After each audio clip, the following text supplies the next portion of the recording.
कार्यकर्त्यांच्या मनात काय आहे हे जाणून घेण्याचा आम्ही प्रयत्न करतो। सूरज वानखडे आहे, काय वाटते तुम्हाला यावेळेस काय करायला पाहिजे आपल्या नेत्यांनी नगर परिषद? सर्वप्रथम सर्वांना माझा जय भीम, जय संविधान, जय बहुजन। आंबेडकर नगर वाडीमध्ये 2014 मध्ये जी लहर बनलेली होती बीजेपीच्या विरुद्ध, सर्व समाज एकत्र झाला होता।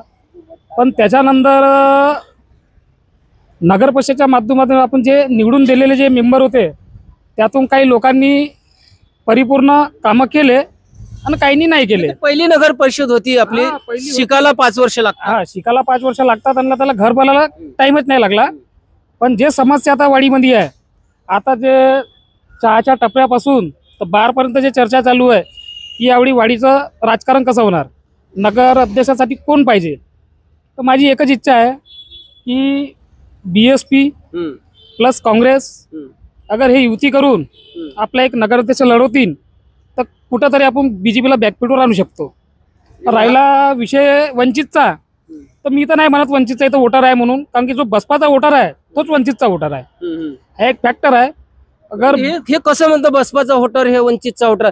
बसपा हा जो वोटर आहे सगळा हा रिपब्लिकन मुवमेंटचा वोटर आहे। तुम्ही बरोबर बोलले ना, रिपब्लिक हे तुम्हाला माहित आहे का? वाडीचा इतिहास आहे, इथं वाडीचा इतिहास आहे। ग्रामपंचायत पासून तर पंचायत समिती, जिल्हा परिषद पर्यंत जेव्हा रिपब्लिकन पार्टी होती, बसपा ही नेहमी यांची बसपाची एक भूमिका असते की ही कुठल्याही म्हणजे नॅशनल लेवलच्या पक्षासोबत युती करत नाही।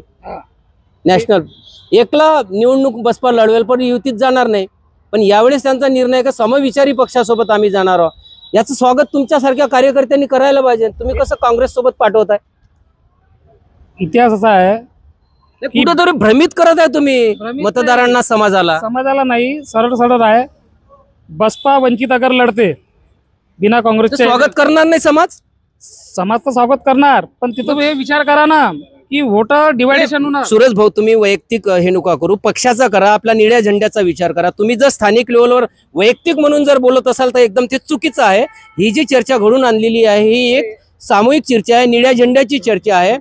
बसपा म्हणजे आंबेडकरी विचारधारेचे जे पक्ष आहेत ते एकत्र येण्यासाठी ही चर्चा आहे। तर माझं तेच म्हणणं आहे की आम्ही युवा पिढीतले लोक आहोत। बिलकुल आमचे मान्यवर पुराणे निळ्या झेंड्याखालचे सर्व मान्यवर पक्षाचे लोक बसले इथं। पण युवा पिढीतले लोक असे बोलतील तर कशी सामोर माझी गोष्ट आहे का ना की आता मी म्हणून राहिलो की तुम्हाला बीजेपीला बॅकफुटवर आणावं लागेल। सर्व समविचारी आंबेडकर पक्षांनी निळ्या झेंड्याखालती यावी। राईट, हेच यांच्या तोंडातून ऐकायचं होतं मला। सुरुवातीला जे बोलले त्यांच्यावर लक्ष देऊ नका, पण सर्व आंबेडकरी विचारधारेचे पक्ष एकत्र यावे आणि ही जी वाडी नगर परिषदची निवडणूक आहे हे लढावी, तरच वाडी नगर परिषदवर जो आहे निळा झेंडा म्हणजे आंबेडकरी विचाराचा झेंडा फडकेल। खरं